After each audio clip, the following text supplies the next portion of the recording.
जयशंकर प्रसाद द्वारा विरचित कामयनी महाकाव्य के अंतर्गत श्रद्धा सर्ग के बारे में पढ़ेंगे। श्रद्धा सर्ग जैसे कि आपको हमने बताया है कि श्रद्धा जो सर्ग है वो कामयनी का द्वितीय सर्ग है। प्रथम सर्ग चिंता है। श्रद्धा सर्ग में जब श्रद्धा हिमालय के कंदराओं में जब घूमने आती है तो उसे कहीं बलिदान दिखाई देता है और उसी उत्सुकता में उसी रहस्य को जानने के लिए कि यहाँ कौन सा तपस्वी है इस वीरान निर्जन जंगल में, वो ढूंढने का प्रयत्न करती है। तभी उसे मनु दिखाई देते हैं। ये जो श्रद्धा सर्ग के जो दो पंक्तियाँ हैं, कौन हो तुम संसिद्ध जल निधि तीर तरंगों से फेंकी मणि एक, कर रही निर्जन का चुपचाप प्रभाग की धारा का अभिषेक, मधुर विश्रांत और एकांत जगत का सुलझा हुआ रहस्य, एक करुणामय सुंदर मौन और चंचल का मन का आलस्य। ये जो दो पंक्तियां हैं, ये पंक्तियां श्रद्धा मनु से कह रही है कि तुम कौन हो, जैसे मैं पूर्व में से पढ़ा चुका। अब यहाँ से आगे सुना यह मनु ने मधु गुंजार मधुकरी कासा जब सानंद, किए मुख नीचे कमल समान, प्रथम कवि का जो सुंदर छंद। कि जो मनु जब उस हिमालय के कंदराओं में बैठे थे मुख नीचे किए हुए, तो वो कमल के समान लग रहे थे और उन्होंने जो श्रद्धा की जो आवाज़ सुनी वो मधुकरी के समान थी। एक झटका सा लगा सहर्ष, निरखने लगे लुटे से कौन, गा रहा यह संगीत सुंदर संगीत, कुतूहल रह न सका फिर मौन। अब जब मनु के कानों में ये सुंदर श्रद्धा की सुंदर वाणी जब उनके कानों में प्रविष्ट हुई, तो उस समय मनु को ऐसा लगा कि कोई आवाज़ तो नहीं दे रहा है, कौन है यहाँ। और जो उनके हृदय में जो जिज्ञासा, जो कौतूहल था, वो कौतूहल अब रह नहीं सका और उन्होंने उसे देखने का प्रयत्न करने के लिए, उसे देखने के लिए अपनी आंखें खोलने प्रारंभ कर। और फिर सहसा लगा कि कहीं मैं भ्रम तो नहीं हो रहा है मुझे, इस निर्जन वन में कौन आ सकता है, कौन ऐसी नायिका है, कौन ऐसी स्त्री है कि जो कि यहाँ आ सकती है। और देखा वह सुंदर दृश्य नयनों का इंद्रजाल अभिराम, जो मैं कह रहा था। जब उन्होंने सामने से एक सुंदर नायिका को देखा, श्रद्धा रूपी नायकों को देखा, तो उनके आंखों में इंद्रजाल के समान भ्रम जैसा महसूस होने लगा। जैसे हम जाल की बात करते हैं, जैसा हम उसकी बात करते हैं, क्या बोलते हैं हम उसे, जो सर्कस में दिखाते हैं, क्या बोलते हैं उसे, हाँ, उसकी बात हम करते हैं। तो ऐसा उन्हें ऐसा लिखा, कुसुम वैभव में लता समान चंद्रिका से लिपटा घनश्याम। ऐसा लगा कि कुसुम वैभव कुसुमों के फूलों के बीच में एक लता रूपी नायिका जो कि बादलों से घिरे हुए चंद्रमा के समान लग रही है।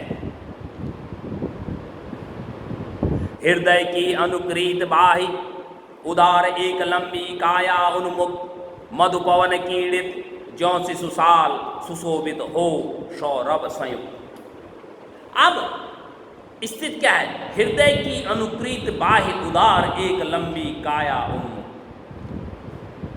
उनके हृदय में श्रद्धा के एक लंबी काया उन्मुक्त जैसी दिखाई दे रही थी। मधुपवन कीड़ित ज्यों शिशुपाल सुशोभित हो सौरभ संयुक्त। और वह ऐसा लग रहा था जैसे पवन, मधु माने शहद, मतलब मधु माने शहद, भंवरा रूपी पवन, शहद रूपी पवन में कीड़ित जो शिशुशाल होता है सुशोभित संयुक्त सौरभ करने लगा। अब नील परिधान वाला कल हमने समझा दिया। आह मुख पश्चिम, यहाँ से था स्टार्ट। आह वह मुख पश्चिम के व्योम, बीच जब घिरते हो घनश्याम, अरुण रवि मंडप उनको भेद दिखाई देता हो छवि धाम। अब यहां पर कवि कह रहा है कि आह वह मुख, कितना सुंदर मुख है श्रद्धा का। पश्चिम के व्योम बीच जब घिरते घनश्याम, व्योम माने आसमान, पश्चिम माने पश्चिम दिशा में जब सूर्य डूबता है, जब सूर्य क्षितिज से डूबने का प्रयत्न करता है, तो उस समय जो जब घनश्यामों में लिपटा हुआ सूर्य दिखाई देता है, वैसे ही श्रद्धा के बाल खुले हैं और उन बालों के मध्य में, बाल किसके प्रतीक है? बादलों के, काले बादलों के। और मुख किसका प्रतीक है? डूबते सूरज का। अब यहाँ है ना, यहाँ पर देखिए, पश्चिम के व्योम के बीच जब घिरते घनश्याम, पश्चिम के घनश्याम माने बादलों के बीच में, पश्चिम के व्योम में, पश्चिम दिशा में, आकाश के पश्चिम दिशा में जब बादल घिरते हैं, वैसे ही उसके बाल दिखाई दे रहे हैं। किसके? श्रद्धा के। अरुण रवि मंडप उनको भेद दिखाई देता हो घनश्याम। अरुण माने सूर्य, रवि, अरुण और रवि, प्रातःकालीन का रवि, अरुण माने प्रातःकालीन, रवि माने सूर्य।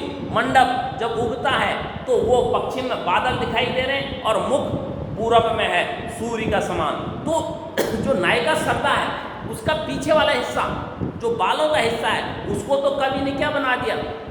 व्योम, आकाश, पश्चिम का आकाश, पश्चिम का व्योम, जिसमें कि क्या बाल रूपी क्या लिपटे हैं? बाल रूपी क्या है? बादल है। और मुख पूरब का अरुण, प्रातःकालीन का सूर्य।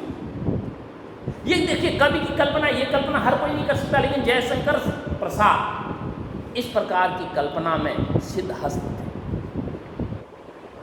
कि श्रद्धा के पश्चिम जो बालों वाला हिस्सा है, उसको तो आकाश का पश्चिम दिशा बता दी, और जहां पर के काले काले बादल घिरे हैं, और उसके मुख को पूर्व प्रातःकालीन अरुणोदय या सूर्योदय, जो प्रातः हो रही है, और उसका सूर्योदय के रूप में उसके मुख को प्रस्तुत कर दिया।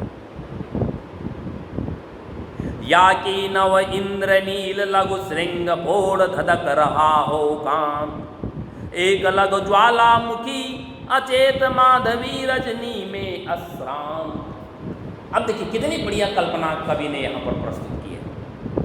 वो कह रहे हैं कि ऐसा लग रहा है उसके मुख को देखकर, किसके मुख को देखकर? मन को ऐसा लग रहा है श्रद्धा के मुख को देखकर कि नव इंद्र नील लघु श्रृंग फोड़, मतलब नव इंद्र नील, इंद्र के नील के समान, श्रृंग माने होता है पर्वत को फोड़ कर, धधक रहा हो कान, मतलब उसके मुख, शरीर, कांत माने शरीर, धधक रहा है। और कैसे धधक रहा है? जैसे एक लघु ज्वालामुखी से अचेत माधवी रजनी असाम, मतलब ऐसा लग रहा है कि जैसे सूर्योदय जब होता है प्रातःकालीन, तो ऐसा लगता है कि वो क्षितिज के किसी शिखर को फोड़कर लाल गोले के समान उत्पन्न हुआ हो ज्वालामुखी के रूप में।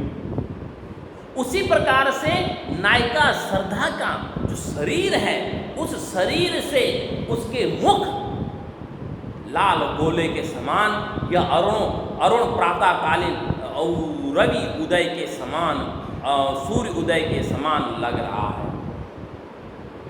अब देखिए, घिर रहे थे घुंघराले बाल अंश अम्बलित मुख के पास, नील घन सावक से सुकुमार सुधा भरने को बिंदु के पास।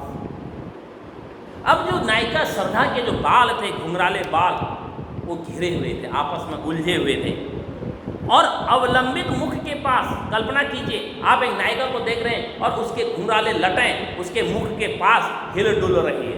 मुख माने उसके मुख के आमने सामने, और वो कैसे लग रहे हैं? जैसे कि नील घन सावक से सुकुमार, नील घन सावक, नए नीले रंग के घन सावक बादल, नीले रंग के बादल, बादलों के छोटे छोटे बच्चे, एक बड़ा बादल पिता कह दिया, उसके छोटे बादल जैसे आकार में छोटे छोटे बादल हैं, वो चंद्रमा को या सूर्य को अपने घेरे में लपेटे हैं, तो वो बादलों के सावक कहा गया, घन सावक। सुकुमार सुधा भरने को विधु के पास, विदु माने चंद्रमा। वो चंद्रमा के पास क्या भरने को गए हैं? सुधा अमृत भरने को गए हैं। कौन? वो बादलों के बादल रूपी घन सावक छोटे छोटे बादल। उसी प्रकार से श्रद्धा की जो छोटी छोटी लटें हैं, वो लटें भी कहाँ गई हैं? उसके मुख के पास गई है। विदु माने चंद्रमा। चंद्रमा की तुलना किससे की गई है? श्रद्धा के मुख से। श्रद्धा की छोटे छोटे काले घुंघराले बालों की तुलना किससे की गई है? बादलों के छोटे छोटे बेटों या बादलों के छोटे बादलों से। तो कौन सा अलंकार हो गया? उपमा। और उस मुख पर वह मुस्कान, रक्त किसलई पर ले विश्राम। अरुण की एक किरण अम्लान, अधिक अलसाई हो अभिराम। अब यहां पर कवि कह रहा है कि उसके मुख की मुस्कान, किसके? श्रद्धा के मुख की मुस्कान, रक्त किसलई, किसलई मीन्स होता है पर्वत, ले विश्राम। और वो रक्त के समान, जब प्रातःकालीन जब पर्वत पर जब सूर्य का प्रथम प्रकाश पड़ता है तो उसके जो रंग होता है वो लालिमा, रक्तमय लालिमा होता है। उसके समान उसके मुस्कान दिखाई पड़ी, होंठों की मुस्कान। किसकी? श्रद्धा की। अरुण की एक किरण आमलान, अरुण की एक किरण, अरुण माने सूर्य, सूर्य की एक किरण जब उस पर पड़ती है, अधिक अलसाई हो अभिराम। और उस समय ऐसा लग रहा है कि श्रद्धा आलस्य में डूबी है, और आलस्य में डूबने के कारण उसका जो अभिराम है वो इस प्रकार से दिखाई देने लग गया है। नित्य यौवन छवि से ही दीप्त, विश्व की करुण कामना मूर्ति, स्पर्श के आकर्षण से पूर्ण, प्रकट करती ज्यों जड़ में स्फूर्ति। अब जो विश्व की जो है, जो नित्य यौवन छवि से ही दीप्त, उसके यौवन, श्रद्धा पूर्ण रूप से यौवन में भरी पूरी है। आपने यौवन पूर्ण यौवन विकसित हो चुका है उसका। और मनु कह रहे हैं कि मैंने ऐसी नायिका नहीं देखी है जो कि इस प्रकार से पूर्ण रूप से दीप्त है, यौनित है, और विश्व की करुण कामना मूर्ति, और विश्व के एक करुण दयावान मूर्ति के समान मुझे दिखाई पड़ रही है। स्पर्श से के आकर्षण से पूर्ण प्रकट करती, उसका स्पर्श पाने के लिए मन में कई उत्सुकता हो रही है, कई आकर्षण मन में जागृत हो रहे हैं। पूर्ण प्रकट करती जो जड़ में स्फूर्ति, मतलब कोई भी श्रद्धा रूपी नायिका को देखेगा तो जड़ भी चेतन बन जाएगा। जड़ किसे कहते हैं? जड़ जो एक स्थान पर हर समय विराजमान है, वो जड़ कहते हैं। उसमें भी चेतना आ जाएगी। ये जयशंकर प्रसाद जी कह रहे हैं। उषा की पहली लेखा क्रांत, मधुर से माधुरी से भीगी मद भरमोद, मद भरी जैसे उठे सल्लज, भोर की तारिका ध्रुत की गोद। अब वो कह रहे कि उषा, उषा माने प्रातःकालीन, जो प्रातःकालीन जो उषा है, उस उषा की कांति माधुरी से भीगी भरमोद, मद भरी हो जैसे उठे सलज, भोर की तारिक धृत की गोद। मतलब उनका कहने का आशय ये है